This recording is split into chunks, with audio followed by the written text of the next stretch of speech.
Firstly, I just want to say a huge thank you to everyone that has watched my previous video and everyone that has subscribed to my channel. It is massively appreciated. So thank you guys so much. And yeah, I just really appreciate it. As I do with most of my videos, just a quick disclaimer, this is a beginner's guide and it's intended for people who might not have worked behind a machine before, typically a home brewer, or people who are not familiar with the concepts of Brew Ratio. So just a quick disclaimer, just to get that one out there. If you are someone who is very familiar with this concept, you can hang around, but I'm probably going to be covering a lot of things that you might already know. I've personally found that the most approachable way and the easiest way to understand Brew Ratio is by taking cordial or mixed juice, for example.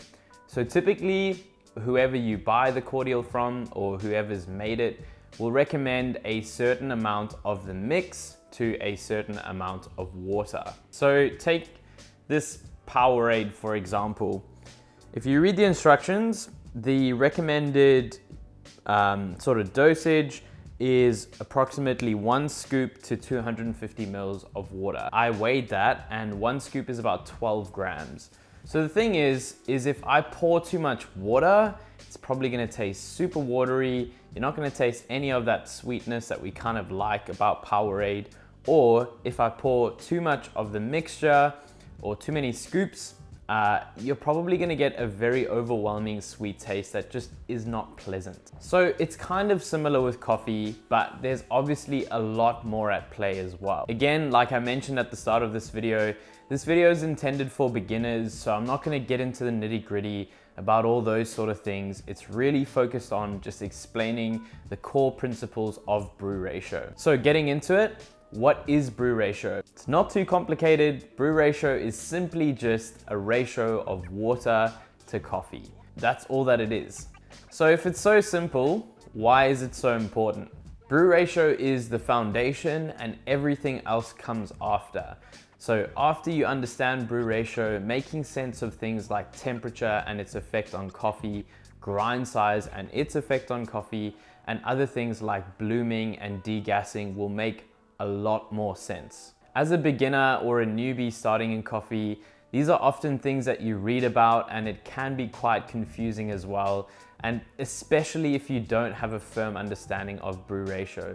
So it's really important to understand what Brew Ratio is and how it affects your coffee. Okay, so for the purpose of this video, I'm going to be covering Brew Ratio for espresso and then Brew Ratio for filter.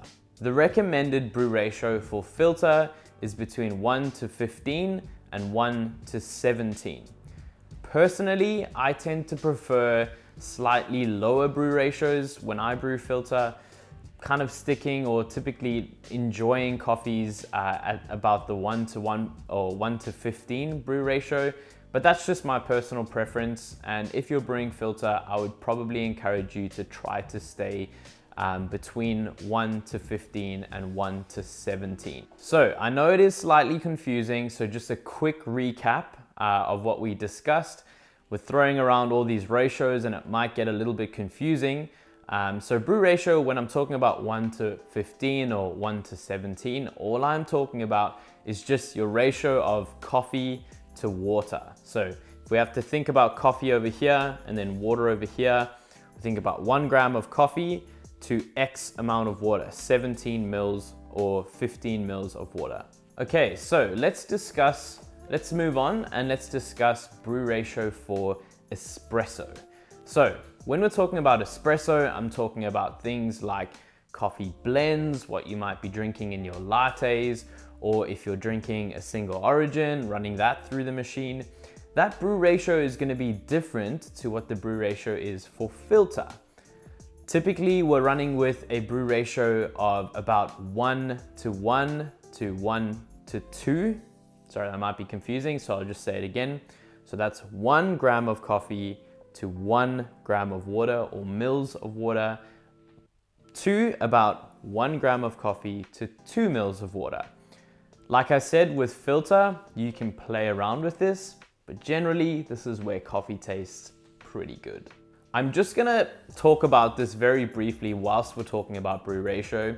This whole term about ristretto shots, when I used to work in cafes, so many people would come in and be like, give me a ristretto, thinking that they're super cool for ordering that. A ristretto is simply a brew ratio of 1:1. So if we're dosing about 20 grams of coffee, it's 20 mils out. So it's nothing fancy, it's just a brew ratio of 1:1. So those customers aren't any cooler than any other customer. My recommendation when you're dialing in a new coffee or a new blend is to start with a brew ratio of 1:2, and then you can play around with that. Okay, so now, drum roll, I'm not a great drummer, but we get to the all-important question of how do we calculate brew ratio? Generally speaking, your roaster or whoever you buy coffee from, whether it's from your favorite local cafe or a roaster online, they will typically recommend a recipe for the coffee that you're buying. So now, this recipe is quite easy. All we have to do to calculate the brew ratio is simply take the amount of water divided by the amount of coffee that they're recommending you dose. So at the moment, I'm drinking this lactic washed Colombian coffee from Honor Coffee, and the recipe that I've landed on is actually, like I said to you guys earlier, it's a little bit tighter and it's, from the top of my head, it's a brew ratio of 1:14. And the recipe I'm using is 200 grams or mils of water divided by 14 grams of coffee. So 14 grams of coffee is what I'm dosing, and that is the answer there I get is 14. So that, simply put, is a brew ratio of 1:14. One thing that's also quite handy now is that the roasters will leave a QR code on the coffee bag when you buy it. So you can simply scan that QR code and it will more than likely take you to their recommended recipe. I'm not sure myself, I haven't seen roasters doing it, but some roasters might leave the brew ratio as part of the recipe. They might show it. As much as I'd encourage you to experiment, coffee is a very personal thing, so it does require you to experiment.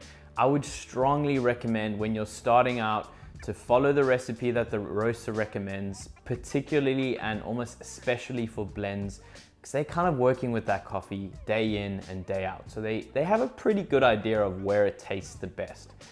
So that's particularly for espresso coffees. With filter, yeah, you can play around a little bit more, but try to understand these simple or just fundamental concepts like brew ratio before you start experimenting with your own recipes. Just go with what the roaster is recommending, and then you'll start to understand things a little bit better, and you'll start to get a better idea of what your personal preference is as well. Now that we understand brew ratio, kind of have a better idea of what we're doing, I genuinely encourage you to apply this to whatever coffee you might be drinking, even the coffee you're drinking right now. And as always, please leave feedback.